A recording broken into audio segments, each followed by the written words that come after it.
Captain Jake Morrison stood on the bridge of the UES Liberty watching the stars through the large viewing screen when Lieutenant Kate Sullivan ran up to him with wide eyes and said, "Sir, we have a problem because the long-range sensors are picking up something big coming toward Earth, and it looks like ships, but not any ships we have ever seen before." And Jake felt his heart beat faster as he looked at the data on the screen, showing 12 massive objects moving through space in perfect formation toward their home planet. The objects were huge and sleek, with a strange blue glow around them, and they moved in ways that human ships could never move because they seemed to ignore the basic rules of physics that Earth ships had to follow. And Jake knew this was either the best day in human history or the worst day, depending on what these visitors wanted from Earth and her people. High Commander Vexhai of the Zephyrian Empire stood tall on his command ship looking down at his crew of insect-like beings with their shiny black skin and 4 arms, each working at control panels made of what looked like living crystal, and he felt very pleased with himself because his scouts had been listening to the radio signals from this small blue planet for many months, and everything they heard told him that these humans were a primitive race that had barely learned to leave their own world. The Zephyrians had conquered 47 different worlds over the past 500 years, and every time it was the same story because the primitive races would see their advanced technology and immediately surrender or beg to join the Empire as protected servants, and Vexhai expected the same thing to happen with these humans, who seemed to spend most of their time fighting each other over small pieces of land and resources instead of working together like a proper civilization. Dr. Lisa Harper was in her lab at the International Space Research Center when the call came in telling her to pack her bags immediately because Earth had just made first contact with an alien species, and they needed her expertise in biology and communication to help figure out what these visitors wanted. And as she grabbed her emergency kit, she wondered if this was really happening or if she was having the strangest dream of her life. Ambassador Kretal activated the translation device that would allow him to speak with these primitive humans, and he practiced the words he would say to offer them protection under the great Zephyrian Empire, because surely they would be grateful to receive such a generous offer from beings so much more advanced than they were. And he looked forward to seeing the wonder and relief in their eyes when they realized they would no longer have to struggle alone in the dangerous galaxy. General Ryan Brooks was in a meeting with Earth Defense Command when every alarm in the building started going off at once, and within minutes, he learned that 12 alien ships had appeared at the edge of the solar system and were heading straight for Earth, and he immediately ordered all military units to high alert while hoping that these visitors came in peace, because Earth was not ready for a war with beings who could travel between the stars. The first meeting took place on a neutral space station that the humans had quickly built between Earth and the Moon, and when the Zephyrian shuttle docked, Jake Morrison was amazed to see beings that looked like giant mantises walking on 2 legs with 4 arms and heads that moved in ways that made him feel dizzy. But he kept his face calm as he led them to the meeting room where Dr. Harper and General Brooks were waiting. Vexhai looked around the simple metal room with its basic chairs and tables and felt even more sure that these humans were primitive because everything they built was so plain and functional, without any of the beautiful crystal work or energy displays. That marked true civilization, and when the human leader started speaking through their crude electronic translator, he almost laughed at how simple their language was. Jake Morrison stood up and said, "Welcome to our solar system, and we hope you come in peace. And we would like to know why you have traveled so far to visit Earth." And Kretal smiled with his sharp mandibles because this was exactly what he expected from a primitive species, and he began his prepared speech about how the great Zephyrian Empire was offering to protect humanity and guide them toward proper civilization. Dr. Harper watched the alien ambassador as he spoke about protection and guidance, and she noticed that he kept using words that made humans sound like children who needed help, and when she looked at General Brooks, she could see that he was thinking the same thing, and neither of them liked where this conversation was heading. Kretal explained that humans would be given a safe place in the Empire as a protected species, and they would learn proper technology and culture from their Zephyrian guides, and in return they would provide resources and labor to help the Empire grow stronger. And he waited for the grateful acceptance that always came from primitive races. Jake Morrison looked at the alien ambassador for a long moment and then said, "Thank you for your offer, but we must respectfully decline because humanity prefers to make its own way in the galaxy, and we hope we can be friends and trading partners instead of rulers and subjects," and the silence that followed was so thick you could cut it with a knife. Vexhai felt his confidence shake for the first time in centuries because no primitive race had ever refused the protection of the Empire. And he wondered if these humans were too stupid to understand what they were giving up, or if there was something about them that he had missed. And either way, he knew that this meeting was not going as planned. Lieutenant Colonel Amy Rodriguez was having her morning coffee in the command center of Europa Research Station Omega when the alert sirens started screaming, and her communication officer, Sergeant Danny Walsh, ran up to her desk with his face pale and said, "Colonel, we have incoming Zephyrian ships and they are not responding to our calls. And according to the sensors, they are armed and moving fast toward our position." Amy set down her coffee cup and activated the emergency protocols that would turn their peaceful research station into something very different, because Earth Defense Command had spent months preparing for this possibility, and every person on the station knew exactly what to do when the aliens decided to test human resolve with violence instead of words.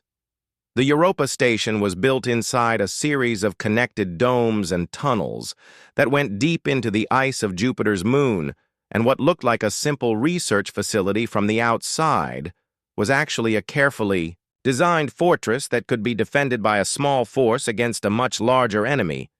And Amy smiled grimly as she watched her people move to their battle positions. Commander Vexhai stood on the bridge of his assault ship, watching the small human outpost grow larger on his viewing screen, and he felt confident that this demonstration would end quickly because the station had no military ships defending it and only 30 humans inside. And once he destroyed this place, the rest of humanity would understand that refusing the Empire's protection had consequences. Amy spoke into her headset, telling her people to remember their training and to make every shot count because they were about to show these aliens that humans were not as helpless as they looked. And Danny Walsh checked his rifle one more time as he moved to his position in the mining tunnel that would become his personal killing ground. The Zephyrian attack began with energy beams that lit up the Europa sky like a deadly light show, and the outer dome of the research station exploded in a shower of metal and ice. But instead of the quick surrender that Vexhai expected, the humans inside the station seemed to disappear like ghosts into their tunnels. And passages Danny Walsh waited in the darkness of Tunnel 7 with 3 other Marines, and when the first Zephyrian soldiers came through the breach in the outer wall, they walked right into the trap that the humans had prepared, and the mining charges that were meant to cut through ice worked just fine on alien armor. The Zephyrians had energy shields that could stop most weapons, and their own energy rifles could cut through human armor like paper, but they had never fought an enemy that refused to stand still and shoot back like civilized soldiers, and instead used every trick and trap they could think of to turn the station into a nightmare. Maze Amy watched from the command bunker as her people used the maintenance tunnels to move from place to place and attack the aliens from directions they never expected. And when the Zephyrians tried to use their superior firepower, the humans would disappear into the walls like they were never there and then appear somewhere else to attack. Again, Corporal Lisa Kim was in charge of the kitchen when the aliens broke through the main dining area, and she waited until they were all inside before she activated the emergency cooking system that filled the room with superheated steam. And while the aliens stumbled around blind and confused, she and her team picked them off one by one with simple projectile weapons. The Zephyrians had trained for centuries to fight enemies who used energy weapons and force fields and proper military. tactics, but these humans fought like wild animals who used everything around them as weapons and turned every room and hallway into a death trap, and Vexhai watched in growing anger as his elite troops were picked apart by beings he considered barely civilized. Sergeant Troy Martinez found himself trapped in the laboratory section with 2 wounded Marines and a dozen Zephyrian soldiers between him and safety. So he did what any human would do and improvised a solution using the chemical, storage tanks, and some electrical wire. And when the explosion cleared, there were no more aliens in that part of the station. Amy's people used the coffee maker as a decoy by setting it to make noise in one room while they attacked from another direction, and they used the artificial gravity generators to make the aliens sick and disoriented, and they even used the waste recycling system to move through parts of the station that the aliens would never think to check. The battle went on for 3 days, and every time the Zephyrians thought they had the humans cornered, the defenders would find a new way to escape and strike back, and the aliens began to understand that they were not fighting a proper military force, but something much more dangerous, which was a group of humans who refused to give up no matter how hopeless things looked. Danny Walsh and his team turned the mining equipment into weapons that could punch holes through Zephyrian armor, and they used the industrial robots to carry bombs into places where humans could not go, and when their ammunition ran low, they made more using the materials they found in the workshops and storage areas. Commander Vexhai realized that he had made a terrible mistake because, instead of a quick victory that would frighten the humans into submission, he was watching his best soldiers get destroyed by an enemy that fought with a creativity and determination that he had never seen before. And worse yet, he was starting to understand that this was probably not even humanity's real military. The humans on Europa had no proper weapons or training for war, but they had something that the Zephyrians had forgotten during their centuries of easy victories, which was the ability to adapt and improvise and turn any situation into a fight they could win. And when the aliens finally retreated back to their ships, they left behind 30 dead soldiers and a new respect for the species they had thought was primitive Amy. Rodriguez stood in the ruins of her station watching the Zephyrian ships disappear into space, and she knew that this was just the beginning because the aliens would be back with more ships and more soldiers, but now they would be coming to fight. Humans who were ready for war instead of beings they could simply frighten into surrender.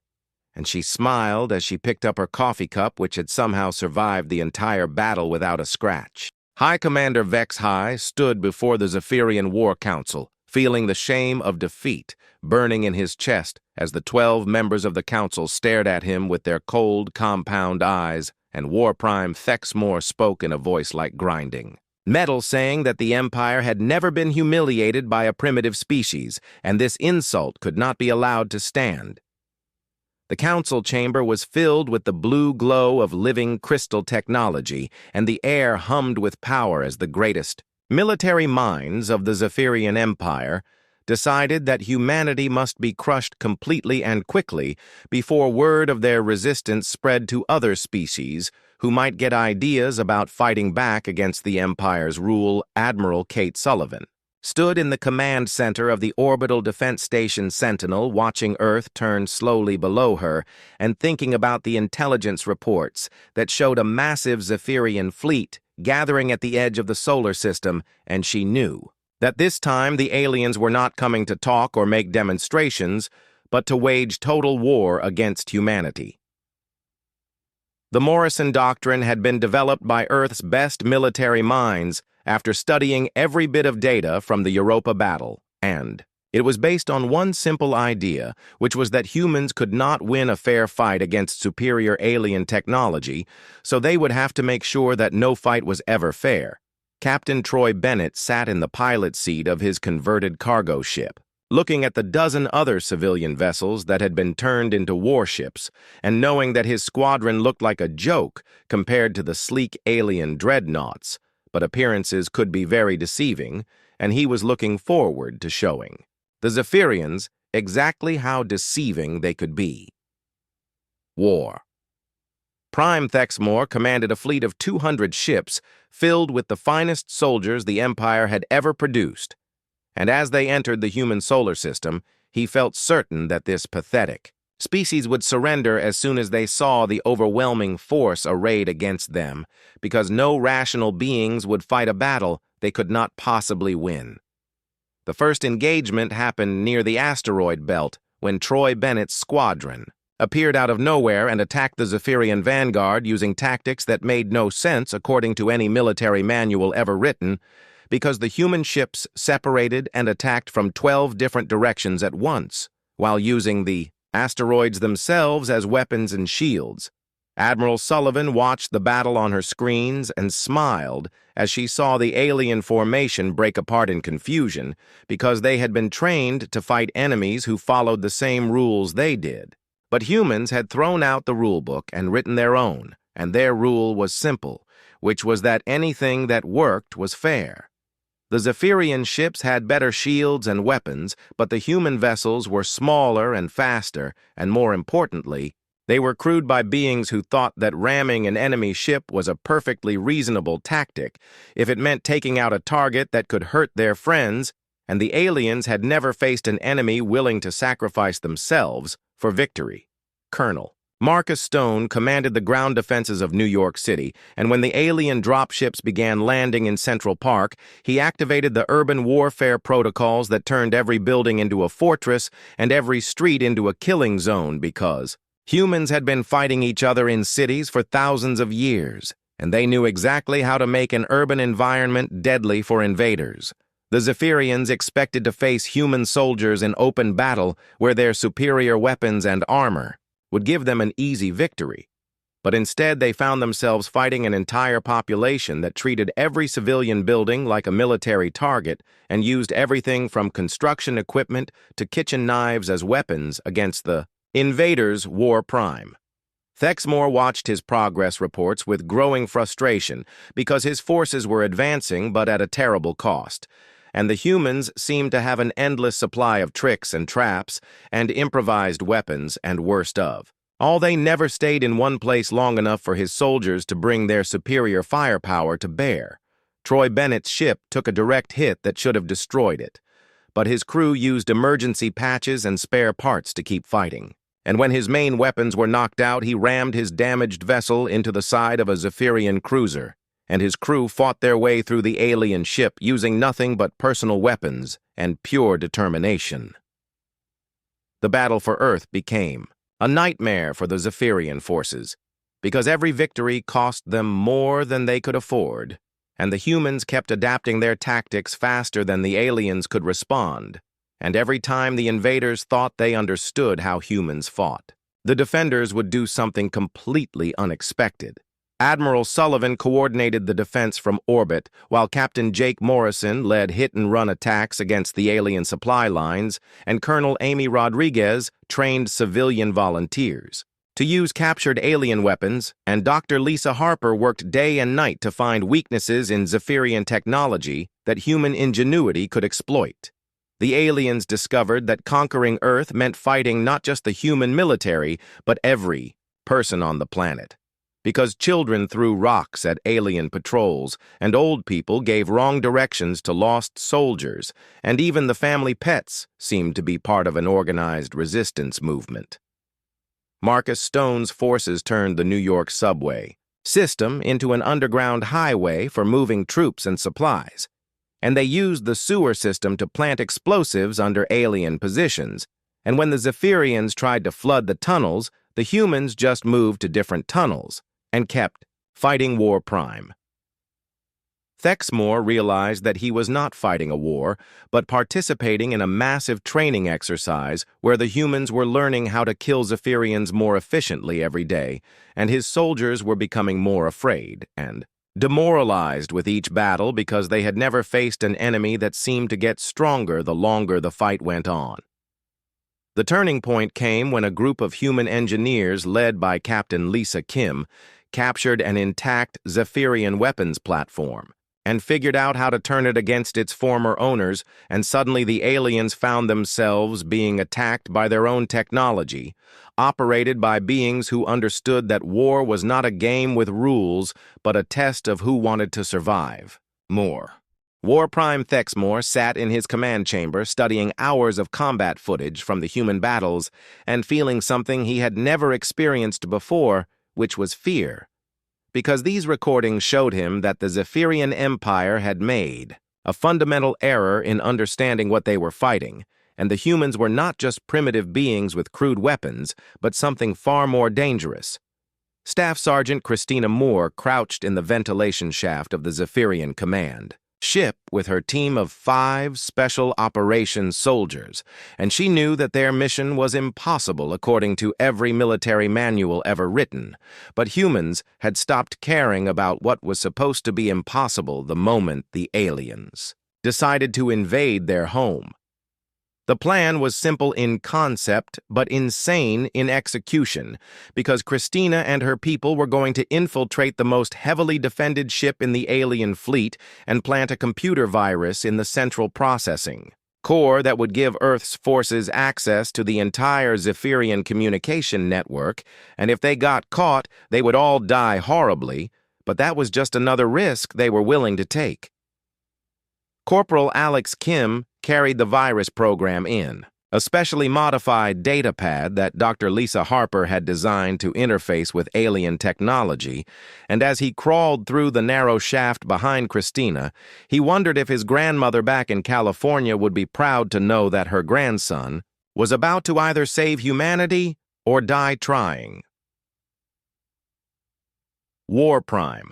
Thexmore was studying a particular piece of footage that showed a human soldier named Danny Walsh fighting alone against 12 Zephyrian warriors, and instead of retreating or surrendering. When his ammunition ran out, the human picked up rocks and pieces of debris and kept fighting until reinforcements arrived, and the alien commander could not understand what drove these beings to fight with such desperate intensity. The Zephyrian military doctrine was based on logical assessment of odds and strategic withdrawal when faced with overwhelming force. But humans seemed to operate under a completely different philosophy that treated every battle as if the fate of their entire species depended on the outcome, and this made them unpredictable and extremely dangerous. Christina Moore and her team reached the computer core just as the ship's security systems detected their presence, and alarms started blaring throughout the vessel, and she knew they had maybe 3 minutes before alien soldiers would flood the area. So she told Alex to start uploading the virus while the rest of the team prepared to hold off an entire army. The Zephyrian soldiers came through the doorways like a silver tide with their energy weapons blazing. But Christina's people had chosen their position carefully and used the computer equipment as cover while they fought back with captured alien rifles and human determination, and every second they bought was another second for the virus to work its way into the enemy systems. Alex Kim's fingers flew over the alien control interface as he forced the human virus program to merge with Zephyrian technology, and behind him he could hear his teammates falling one by one as they fought against impossible odds. But nobody retreated and nobody surrendered, because they all knew that this mission was bigger than their individual lives. War Prime. Thexmore watched his own security footage, showing the human infiltration team, and he felt something that might have been admiration, because these 5 beings had penetrated the most secure ship in the fleet and were fighting his best soldiers to a standstill while accomplishing their mission. And when the virus finally activated and began spreading through his network, he almost wanted to congratulate them. The Battle of New Denver had become the symbol of human resistance, because Major Scott Williams and his battalion of 300 soldiers had held off an entire Zephyrian division for 6 days, using nothing but determination and creativity, and by the time reinforcements arrived, the battlefield was littered with destroyed alien equipment, and the survivors were calling Williams and his people the toughest fighters in the galaxy. Dr. Lisa Harper worked around the clock in her laboratory studying captured Zephyrian prisoners, and she discovered that the aliens were not evil or cruel, but simply could not understand why humans refused to accept defeat when faced with superior force, and they kept asking her why her species chose death over logical surrender. The answer came to her during an interview with a wounded Zephyrian officer who asked why humans fought so hard for a planet that was mostly water and rocks, and she realized that the aliens saw Earth as just another piece of territory, but humans saw it as home. And that difference explained everything about why the war was going the way it was. Major Williams stood in the ruins of New Denver, looking at the crater where the city center used to be, and the bodies of his soldiers scattered among the wreckage of alien war machines, and he felt proud instead of sad because his people had proven that humans would rather die fighting than live as slaves, and that was a lesson the entire galaxy needed to learn. The virus that Alex Kim had planted began spreading through the Zephyrian communication network, and suddenly human forces had access to alien battle plans and supply routes and troop movements, and Admiral Kate Sullivan used this information to launch coordinated attacks that caught the invaders completely off guard and turned the tide of several major battles. War Prime Thexmore found himself fighting a defensive war for the first time in his career as human forces attacked his supply convoys and ambushed his patrols and used his own communication intercepts to predict his movements, and he began to understand that the Empire had not just underestimated human technology, but had completely failed to comprehend the human way of war. Christina Moore died in the computer core of the alien command ship, but her sacrifice allowed the virus to complete its mission, and when the Zephyrian networks crashed 3 hours later, she became the first human to be honored by both Earth and the alien prisoners who had witnessed her final battle and recognized the courage it represented. The war had become something that neither side had expected because the Zephyrians came to conquer a primitive planet and instead found themselves fighting the most adaptable and determined warriors they had ever encountered, while the humans discovered that they were not helpless victims, but a species that could stand toe-to-toe with the most advanced military force in the known galaxy and win through sheer refusal to give up. High Commander Vex High stood alone in his private chambers, staring at the tactical displays that showed his empire's first military defeat in over 3 centuries, and he finally understood that the Zephyrians had made a mistake so fundamental that it threatened everything they thought they knew about intelligence and civilization, because these humans were not primitive at all, but had simply chosen a different path to advancement. Admiral Jake Morrison looked out at the stars from the bridge of his flagship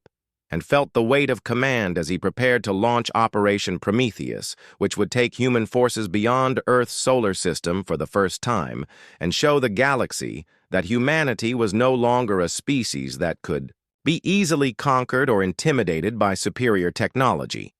The plan was audacious even by human standards, because Morrison intended to attack 3 Zephyrian military bases simultaneously using captured alien ships crewed by human volunteers and equipped with a mixture of human and alien technology that had been combined in ways that made both species engineers shake their heads in amazement.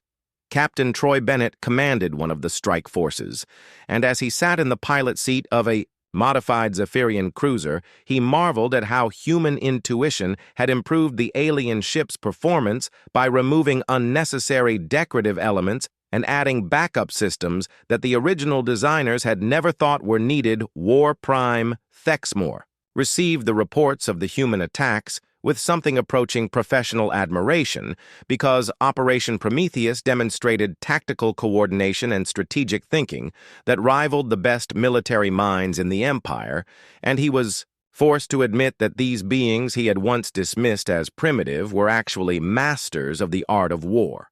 The first strike hit a supply depot in the Kepler system, where Commander Lisa Kim led a mixed force of human Marines and captured alien equipment in an assault that lasted exactly 18 minutes, and when it was over, the Zephyrians had lost 6 months' worth of military supplies, and Kim's people had disappeared back into space like ghosts. Sergeant Major Elena Vasquez was leading the second strike team when they discovered that the military base they were attacking also housed Zephyrian civilians, and instead of proceeding with the mission, she made a decision that would change the course of the war by ordering her people to protect the alien non-combatants even though it meant exposing themselves to enemy fire.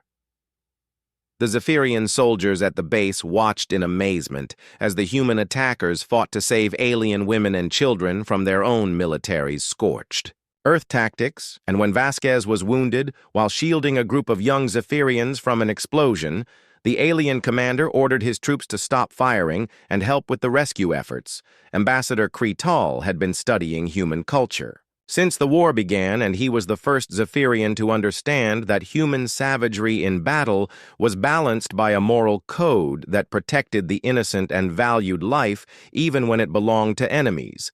And this revelation made him question everything the Empire had taught about the nature of civilization. Dr. Lisa Harper received a secret message from Kretal requesting a meeting to discuss possible terms for ending the war. And when she brought the proposal to General Ryan Brooks, they both realized that the aliens were finally ready to admit that their assumptions about humanity had been completely wrong. The meeting took place on a neutral space station where Kretal arrived with evidence that the Zephyrian High Council was divided about continuing the war because the military costs were becoming unbearable, and the political costs of being defeated by a supposedly primitive species were even worse. Harper and Brooks listened as the alien ambassador explained that the Empire had built its entire identity around the idea that technological advancement was the only measure of true civilization, but the humans had proven that adaptability and moral strength were equally important, and perhaps more so. General Brooks proposed a radical solution, which was that instead of one side surrendering to the other, both species should work together as equals, because the galaxy was a dangerous place, and Earth had already detected signs of other hostile alien races that might threaten both humans and Zephyrians. The negotiations continued for weeks while the war raged on, and Admiral Morrison launched increasingly bold attacks that demonstrated human tactical superiority, while Sergeant Major Vasquez became a symbol of human honor when she refused a medal for her rescue mission and said that protecting innocent beings was not heroic, but simply the right thing to do. War Prime. Thexmore made the most difficult decision of his career when he sent a message to High Commander Vex High requesting permission to study human military tactics because he had come to understand that the Empire's rigid adherence to traditional warfare was a weakness that could be corrected by learning from their enemies. Vex High granted the request because he too had reached the conclusion that the Zephyrian Empire could either learn from this war or be destroyed by it, and when the first joint tactical session was held between human and alien officers, the results exceeded everyone's expectations. Captain Bennett found himself working alongside a Zephyrian squadron leader named Zarkai to develop new combat formations that combined human creativity with alien technology, and despite the language barrier and cultural differences, they discovered that warriors from different worlds could understand each other in ways that diplomats and politicians never could. The breakthrough came when Dr. Harper showed Ambassador Kretal footage of human children playing war games in the ruins of bombed cities, and he realized that these beings were not fighting for conquest or glory, but for the simple right to exist as a free species. And that was something that even the most advanced technology could not defeat. Elena Vasquez recovered from her wounds to find that she had become famous throughout both human and Zephyrian space as the soldier who proved that honor and courage were universal values that transcended species boundaries. And when young Zephyrian warriors began asking to train with human forces, she knew that the war was already over in all but name. The final battle took place not on a planet or in space, but in the minds of leaders on both sides who had to choose between continuing a war that neither could truly win or admitting that the galaxy was big enough for two different kinds of civilization to coexist and even cooperate against common threats. The Treaty of Titan was signed in a simple ceremony aboard the research station where Dr. Lisa Harper and Ambassador Kretal had spent months working out the details of an agreement that would end the war and establish humanity and the Zephyrian empire as equal partners rather than conquerors and conquered. And when the documents were finally complete, both species realized they had gained something more valuable than victory high. Commander Vex High stood before Admiral Jake Morrison in the main conference room and did something that shocked every Zephyrian in the fleet by formally requesting that human officers be assigned to train his forces in the tactical methods that had proven so effective during the war, because he understood that true strength came not from rigid adherence to tradition, but from the ability to learn and adapt. Morrison accepted the request with the understanding that Zephyrian officers would also train human forces in advanced technology and space combat techniques, and within weeks the first joint training exercises were taking place as former enemies worked together to develop new ways of fighting that combined the best of both military traditions. Captain Troy Bennett found himself assigned to work with War Prime Thexmore in developing new spacecraft designs that used human engineering principles with Zephyrian technology. And despite their very different backgrounds, the two warriors discovered they had a common understanding of what it meant to fight for something greater than themselves.